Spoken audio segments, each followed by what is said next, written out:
एका घरात लग्नाचा मंगल सोहळा सुरू आहे. मंगलाष्टकांचे स्वर ऐकू येत आहेत. नातेवाईक आनंदाने गप्पा मारत आहेत आणि नवविवाहित जोडप्यावर आशीर्वादांचा वर्षाव होत आहे. अशा वेळी अनेक ठिकाणी एक सुंदर परंपरा दिसते. नवदाम्पत्याला बाळकृष्णाची मूर्ती भेट म्हणून दिली जाते. ही परंपरा इतकी सामान्य आहे की आपण ती सहज पाहतो, पण फार कमी लोक विचार करतात, लग्नात बाळकृष्ण का दिला जातो?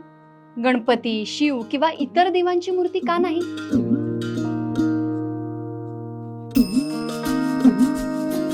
नमस्कार, मी अंकिता शिवतरे. सोल स्पिरिच्युअल मध्ये आपलं सगळ्यांचं स्वागत आहे. लग्नामध्ये बाळकृष्ण का दिला जातो या प्रश्नाचं उत्तर शोधायचं असेल तर आपल्याला काळाच्या प्रवाहात मागं जावं लागतं. द्वापार युगातील गोकुळात, त्या काळात गोकुळात एक छोटा मुलगा होता ज्याच्या खोडकर लीलांनी अख्खं गाव आनंदानं भरून जात असे. तो मुलगा म्हणजे भगवान कृष्ण. कधी तो लोणी चोरत असे, कधी गोपाळांसोबत खेळत असे, तर कधी यशोदा मातेसोबत मस्ती करत असे आणि आनंद आपोआप निर्माण व्हायचा. असं सांगितलं जातं की गोकुळात एकदा एक नवीन लग्न झालं. गावातील सगळे लोक त्यांना आशीर्वाद देण्यासाठी आले होते. तेव्हा यशोदा मातेने त्या नवदाम्पत्याला आशीर्वाद देताना एक सुंदर वाक्य म्हटलं, तुमच्या घरातही कृष्णासारखा आनंद आणि मंगल वातावरण नांदो. असं म्हणत त्यांनी त्या जोडप्याला कृष्णाच्या बालरूपाची एक छोटी मूर्ती दिली. असे मानले जाते की त्या दिवसापासून त्या जोडप्याच्या संसारात प्रेम, आनंद आणि समृद्धी वाढत गेली.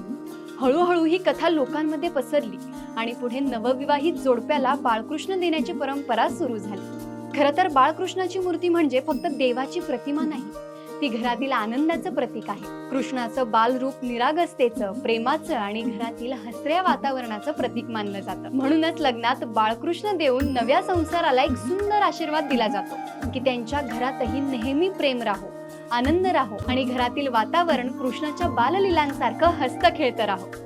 यामागे आणखी एक अर्थ सांगितला जातो. बाळकृष्ण म्हणजे घरातील लाडकं बाळ.